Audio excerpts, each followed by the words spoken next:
Hey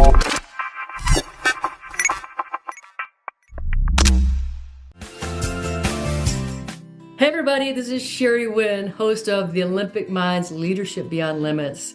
This is a podcast for the leader of leaders, the visionary of visionaries, for leaders who really want to go beyond success into significance and from mediocrity to mastery. This is not theory. The stuff we're going to talk about today that comes from real people who've done real things. So it's grit tested, heart proven, and results driven. So I'm Sherry Wynn, two-time Olympian, national championship basketball coach, CEO of the Winning Leadership Company, author of about 5 leadership books. I'm saying about because I think another one's coming out soon. I know another one's coming out soon. And today we're going to talk to my great friend, Amy Riley. And I met Amy several years ago. We had an immediate connection. We don't think exactly alike, but we have a lot of leadership philosophy that's in tune. And she's a speaker, author, coach, and podcaster.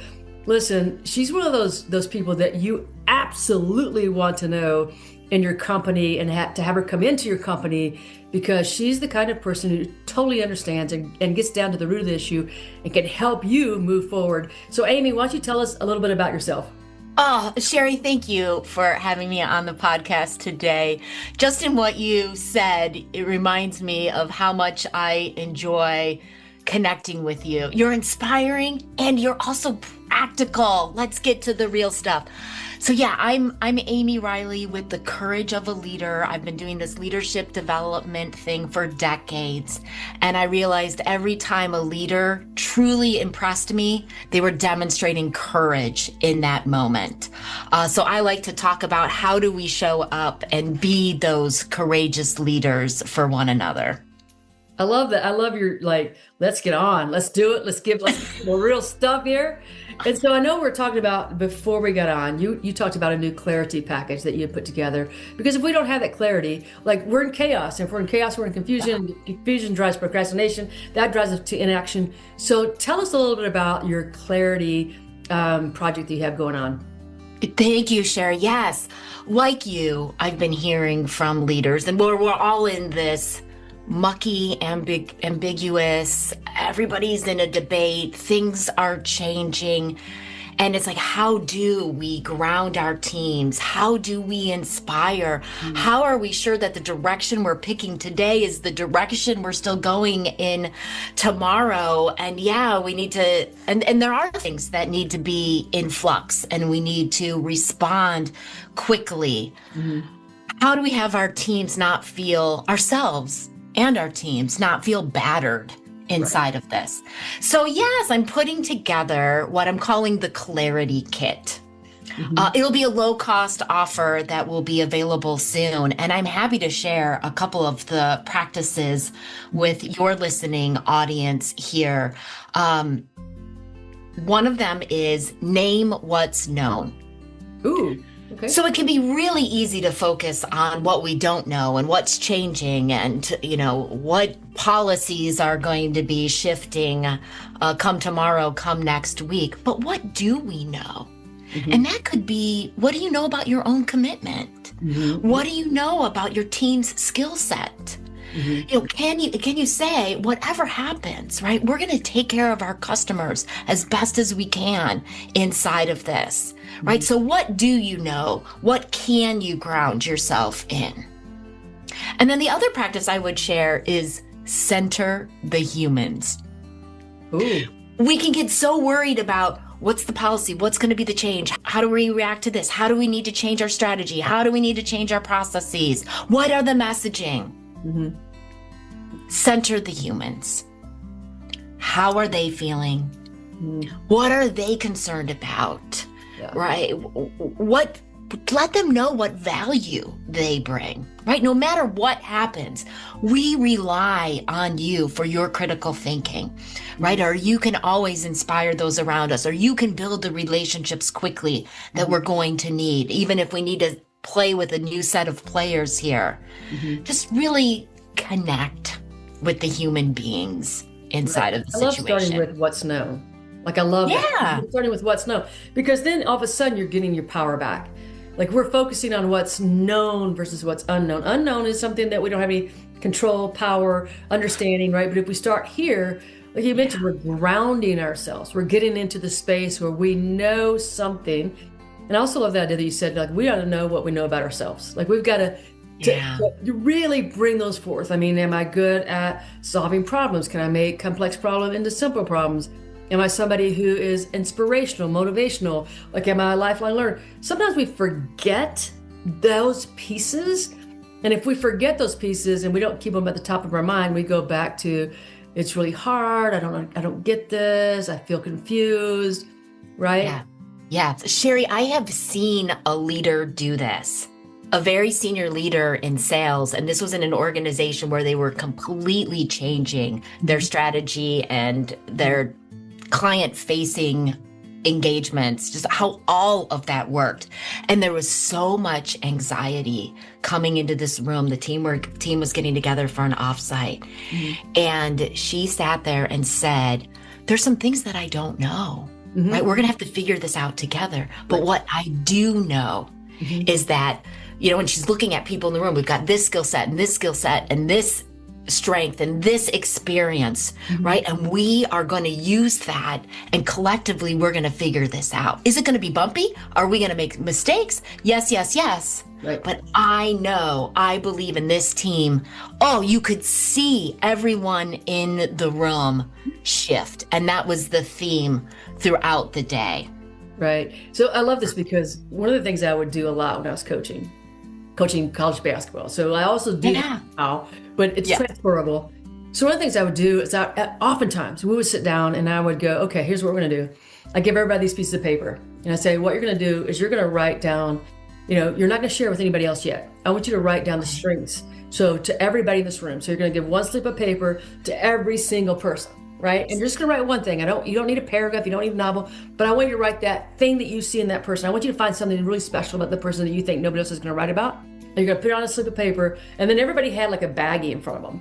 So at the end of this, they put that in the person's baggie, right? Love it. And then people would get to read these powers, like their power, which they've forgotten about. Because this is the thing, is we forget we're so good at telling ourselves the things we're not good at, you know? And we hammer on those. But when we bring our power back into what we know is true about ourselves, then we're no longer in the unknown, because the known is always going to be, this is true about me. I know that even though sometimes I'm ready to like lay it out, I'm like, this is it, I'm done. And I know also that I'll go, tomorrow, I'm ready to come back. Like you cannot help but be resilient, Sherry. But yeah, no, I love that, right? And because it can be easy to dismiss our strengths. They're just a part of us. They're how we show up. They're how we do things. We sometimes assume that they're how other people do things, but to have that reflected back.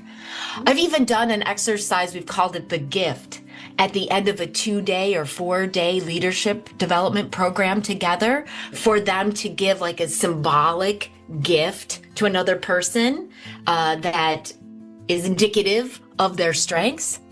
And wow, just in my interactions over this couple of days, this is what people saw in me, and this is how I contributed to them. I love that. We don't spend enough time there in our world. We got to remember the gifts. Like we have to remember our gifts, and so we want to celebrate. And so one of the people I listen to on podcasts used to end with this, like, being joyful in the unknowing, right? Like no matter what happens, is that we know that we can still be joyful in it. That I can be joyful in the unknowing of that. But that is conscious effort daily. Yes. To remind ourselves of the good things that we have.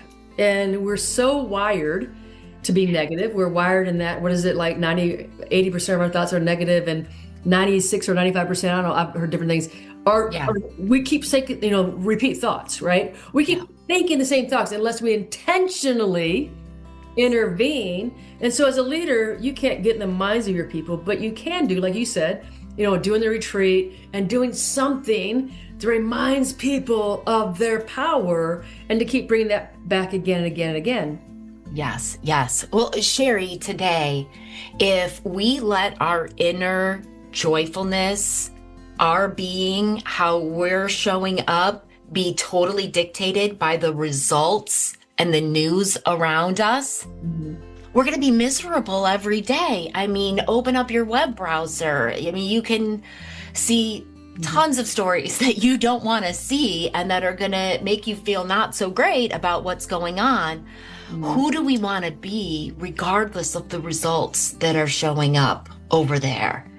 And by the way, we're more likely to get the results that we want if we're in a belief that I bring strengths, I have the possibility to influence. There might be, maybe they can see this in a new way, right? And then we will take actions that might lead to different results.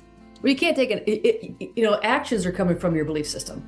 Yes. Right. And so it's hard to take an action if it's not in alignment with your belief system. And that's what's so important to, consistently work on your belief system to ferret out the things that are not in alignment with what you want. And sometimes we think we're in alignment with what we want because we want it. Like that's like that. Oh, I'm in alignment because I want it. No. What are the internal thoughts that you have that are in opposition to what you want? So when you're coaching people, how do you go about helping them discover those, Amy? Yes. Asking them to talk about the situation, right? Their thoughts and feelings on it. And what are the facts, the seemingly neutral thoughts on the situation, right? And then begin to categorize those as what are the thoughts that are empowering? What are the thoughts and beliefs that are disempowering? Right? Because we might want something, but it feels like they are never going to be on board with it, or it is a long shot.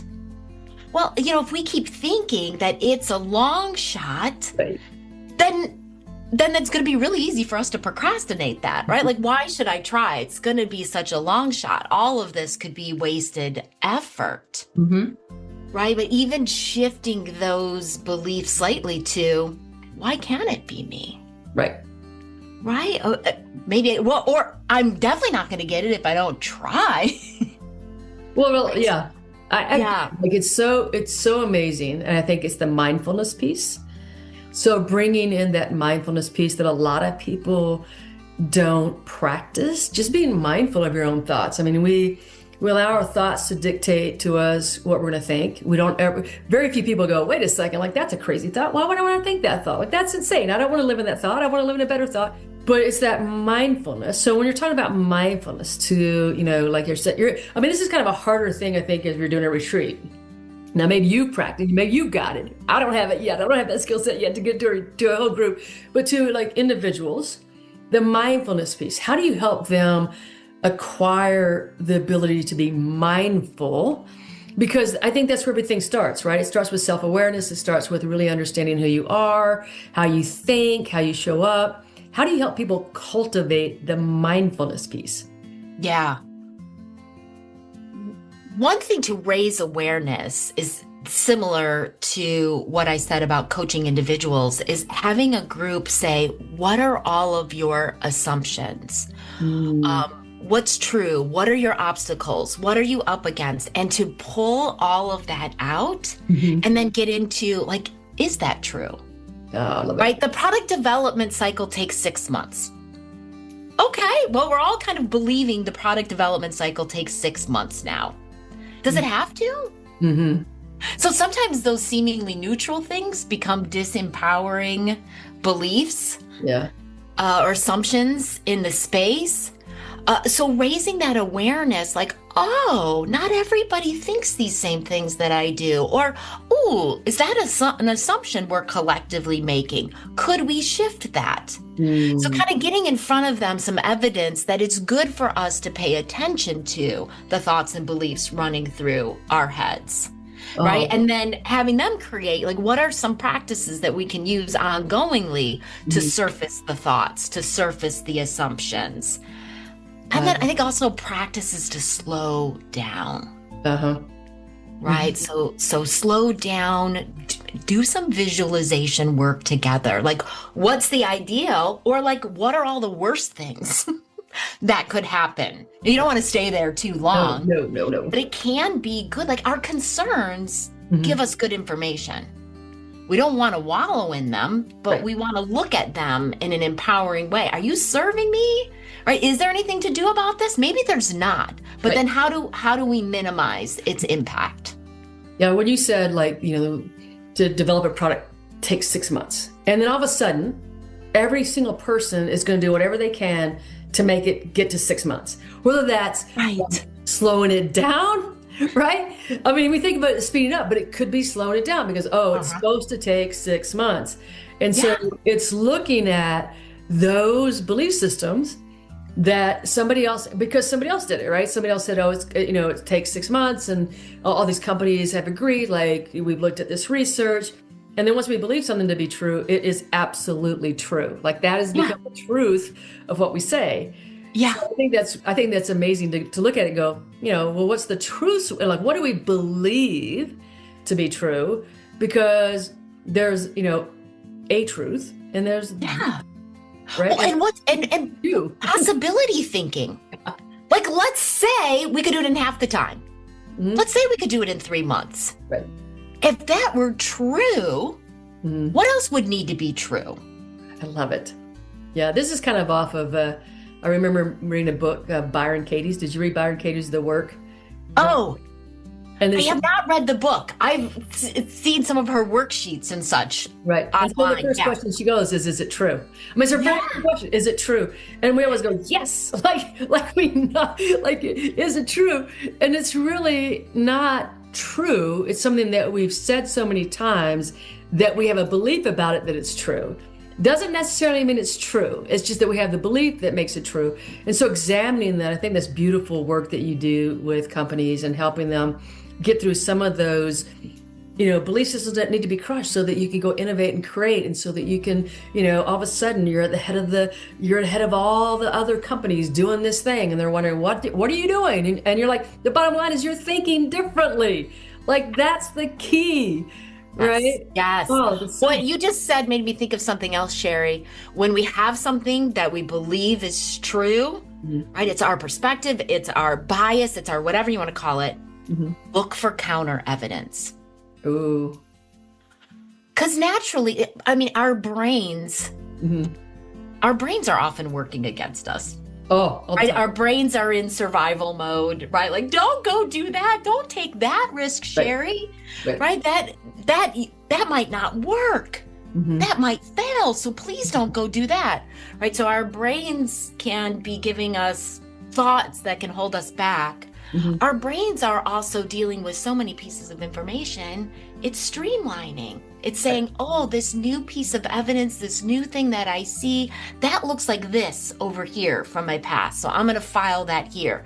And it's making assumptions and stories really quickly about the information. So you can probably find evidence to back up a lot of perspectives.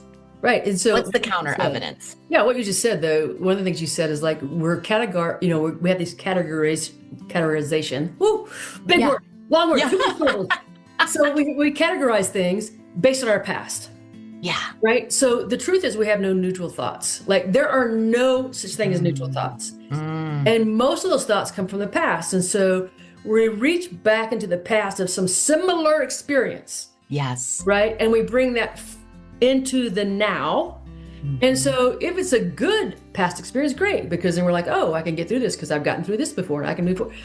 But if it's from something in the past that we categorize as a failure, this was a failure, this was pain, this was suffering, I don't want to go back to that ever, then all of a sudden we've created that storyline from our past.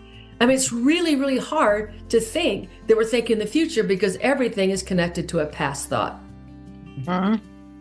Exactly, Sherry, exactly. So it can be hard to keep up on all of those thoughts and beliefs and where we're categorizing them in our brains, which made me think, if something new comes into our world and we're associating it with something bad from our past, so it makes our heart rate increase, or makes our neck hot, or it makes our foot jittery, sometimes tuning into those physical sensations can help give us a trigger of, what was that thought that just came in that made me jittery, or gave me some kind of physical reaction. Oh, I'm assuming this is going to go bad because this is like such and such situation.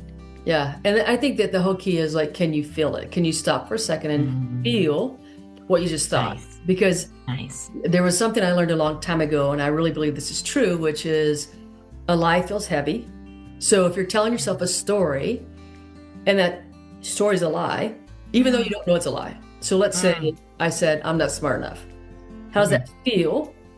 Well, it feels heavy. Like I just said that. I was like, I could feel it in my gut. Like my gut went, my heart. And I was like, so that's going to be a lie because the truth feels lighter. Right. And so when we're saying things to ourselves, if it's heavy, it's not the external, it's not the bigger truth, right? It's a truth that we think about ourselves. It's not really a truth. Great. So if I say I'm not smart enough, but you look back at my GPA, and then I was valedictorian in my college and a 4.0 student, then that would go, well, that's really not in alignment. Like you want to live this story for some reason. You want to live this story. So, that's a great signal. Yeah. Yeah. Well, I mean, you've got so much work that you've done with companies. So when a company calls you, right, and they say, hey, we need your help, Amy. So what is it that you kind of walk through the steps so companies understand like what you're going to say to them, how you're going to help them get clarity. So if you're talking to a company and you're like, yes, let's talk more. What's your first steps? I mean, is it the first step you talked about your clarity kit, or is there something else that you do to help them gain more clarity? Where do you start? Just so companies know, like, oh man, I want to talk to Amy Riley because she made a lot of sense. Where do you start? What's the starting point? I'm going to start with asking questions. I'm going to start with asking questions, and clients have told me that they learn through that inquiry process. Right. I mean, I don't want to waste anybody's time and feel like, oh my gosh, I have to know exactly what city all your locations are in and blah, blah, like I have to gather like some certain checklist of information before we can start talking solutions or things to do. But in the kinds of questions that I'm asking, right, it's pointing towards what's possible. Where do you want things to be? What metrics do you want to influence? How do you want performance to look different? What are your leaders doing today that's great and awesome and you're excited and you're proud about it? What are your leaders doing today? It's falling short. And what's going on in your organization? And I like to partner with my clients. Right. Co-create. Yeah, I mean, it's because they have to know, like, if they don't know this stuff, like, this is why they're contacting you, right? They're not clear. Oh, they haven't done the work. There goes my dogs. Anyway, so it's really about, because you give them value, even if they don't hire you, you've already given them value, right? And so because you're helping them understand what they're doing, you probably wouldn't be surprised at the number of people who call me and they're saying, hey, we want you to come speak. And I say, okay, like, let's pretend that the speech is over. I mean, after we talk about whatever they want. And I say, I want you to help me. What would make it a great event for you? Yeah. Let's start from backwards. Go, well, I don't know. Well, what do you want your people to say? What do you want them to do differently as a result? Let's start there. And the number of people go, well, I haven't thought about that. I'm like, well, okay, we need to think about that. Let's think about that so that you can get a real clear idea. So when I come off the stage and people are coming to me and saying things like, you want them to say, that was awesome, that was energizing, like what you said has really empowered me. I'm going to take away this point and do it tomorrow. But you've got to know what you want. And I think a lot of people, I mean, just companies, people, events, whatever you call, haven't gotten that clarity because they haven't taken time to think it through. And that's why they are where they are, by the way, right? Because they haven't taken the time. I mean, you could ask, if you just started asking questions, right? Anybody that has a problem in their area, if they would stop and start asking questions. Yes. Just good questions, not, hey, like, what's going on? Not a good question. What's important here? What do we ideally want? What would success look like? I mean, whatever the project or the underperformance or whatever it is that's coming across your plate. Yeah. I mean, I think often with coaching, Sherry, the biggest value we're giving people is time, dedicated time on their calendars to reflect and to process and to plan and to dream. So if so I have a little note before I get on with the call. It's like, listen. That's what it says, is listen. Yeah. Because when they say it, then it's 10 times more meaningful than when I say it. Yeah. Right? Because that's where the empowerment comes from. Yes. This is kind of a funny story that I developed chronic pain when I was 35, and I went to, yes, I know. I don't know, 17 different medical professionals, had every test known to mankind. And I ended up in this kind of alternative medicine thing, right? Okay. So they would just ask me questions. And I was so frustrated with them. I was so frustrated because I'd be like, I want you to fix me. Like that was my thinking. Like, I'm going to give you all my power. You fix me. Yeah. And they would just ask me more questions. And it was so infuriating at the beginning because I didn't think I had any of the answers. Right. And I mean, it was powerful. It was very powerful work. And at the end, I love these people because they had this patience. They had this silence in between, asking me and just waiting. Wow. If I got angry, which was often because when you're in pain, you're angry. When I was angry, they, it's just like they just kept sitting there. Wow. It wasn't, they knew until I was ready, the answers weren't going to be there anyway. Yeah. Right. And so that's the power of being a coach, is you have to think about, how can I help this person, rather than I know all the answers. And that's true of a leader too, right? Absolutely. You have me thinking about the power of the coaching approach with a leader. I mean, we are programmed to solve problems and give people answers. But how powerful when that team member, that colleague comes to a leader and says, I need to know about what to do with XYZ. If that leader would start asking questions in that moment. Right? What's the goal? What's the objective? What does success look like? What have you already tried? Yep, What's working? What other ideas do you have? Right? And if they're good, like really overwhelmed, you eventually get to, what's your first step?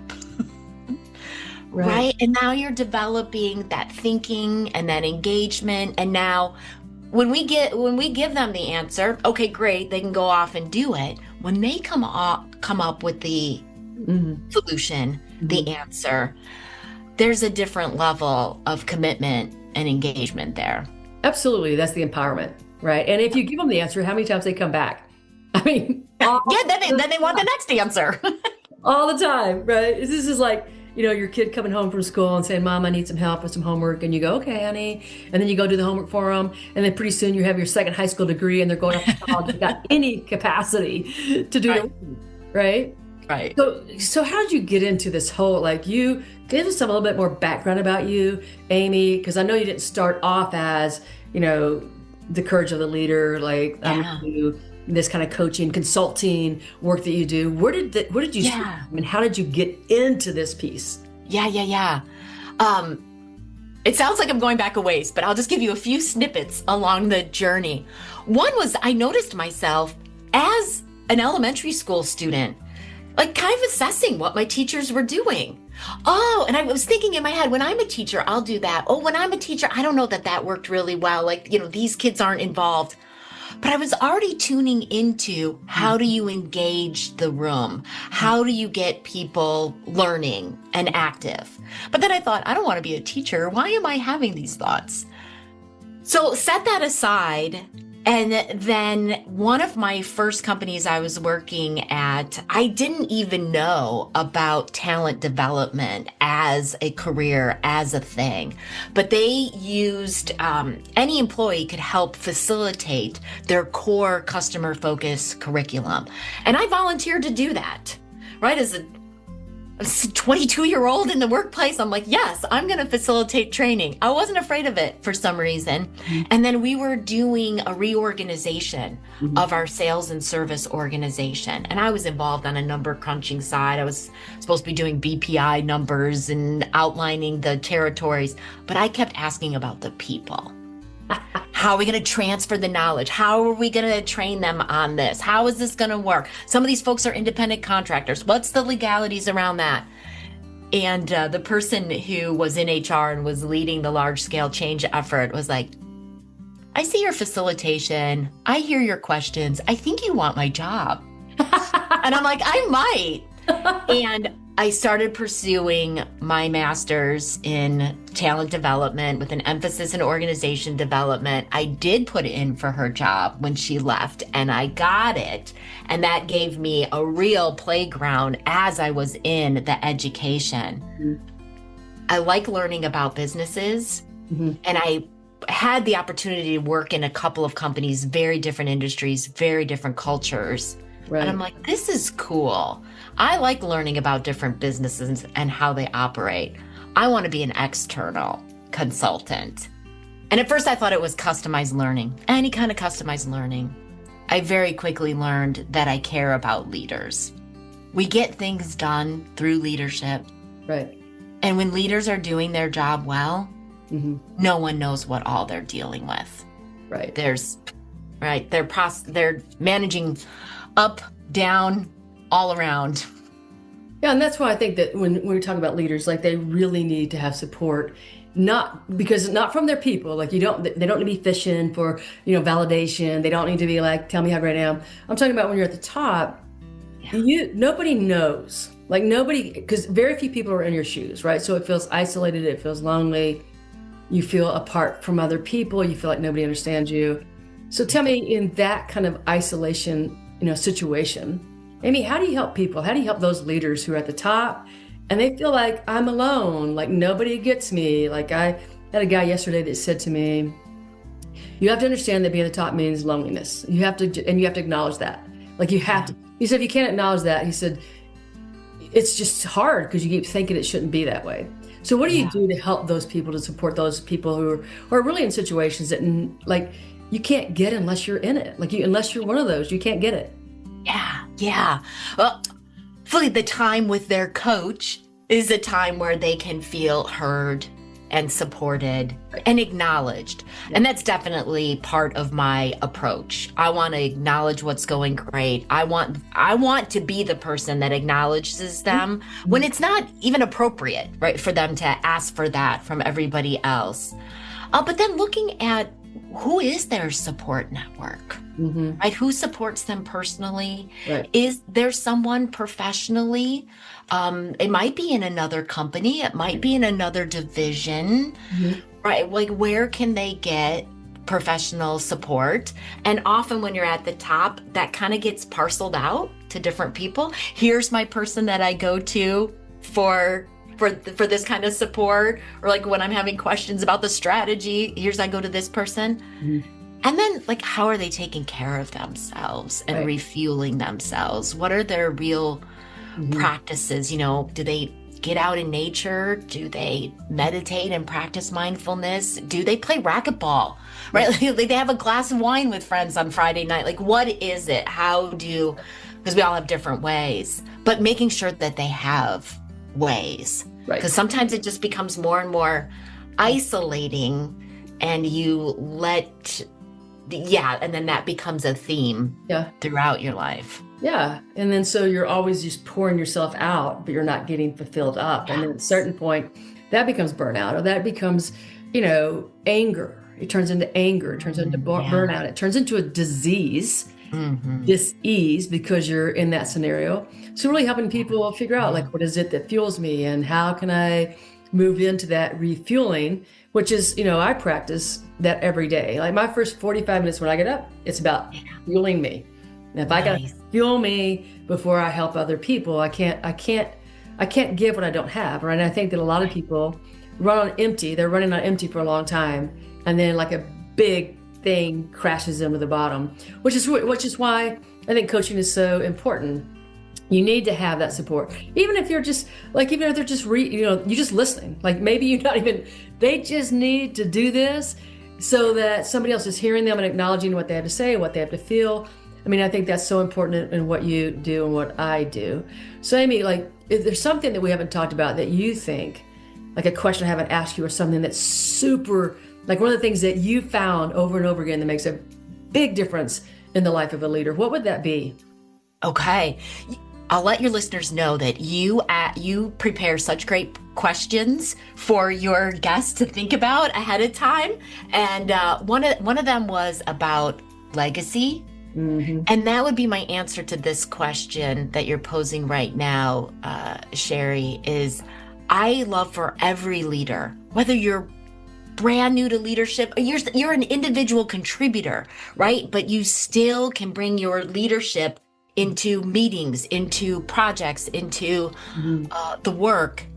What is your leadership legacy? That thing that you are continually creating and leaving behind. Right. Is it bringing care and compassion? Is it streamlining and simplifying? Is it facilitating solutions? Is it fostering innovation? Is it transparency? Building teams? What is it? And be committed to that, right? And when you see that there's an opportunity, when you see that there's a gap in a meeting, fill that gap with the purpose of your leadership. Which, as maybe this is coming full circle, Sherry, we were talking at the beginning about strengths and passion and what we're innately good at. Your leadership legacy is obviously going to be in that realm of your strengths and what you really care about. Yeah. When I coached basketball for 23 years, I know coaches get so intense about the skills they teach their players. Yeah. The truth of it is, they're going to walk away in 4 years, and if that's all you gave them, that's all they got. So the most important thing to me in terms of a legacy was, what skill set am I giving them that's going to help them forever, right? So it's obviously wasn't going to be dribbling or passing or shooting. That's just not. And so, when I get I just got a note from a former player 40 years ago. 40 years ago, right? Yeah. It's like reaching out and saying the impact I had on their life. That's legacy. Okay. So when you're a leader, what is it that you want to hear from your people, 10 years down the road, 20, 30, 40, if they reach back out to you, what is it that you want to hear? Because I think it really brings the legacy around. When you get that, when you're thinking that far in advance and you get that note, you get a handwritten note, you get a text message, whatever. I don't know how we're going to do it in the future, hologram or whatever that is. Yes, but when you get that, what is it that you want to hear from those people, and are you taking those actions daily to reach that?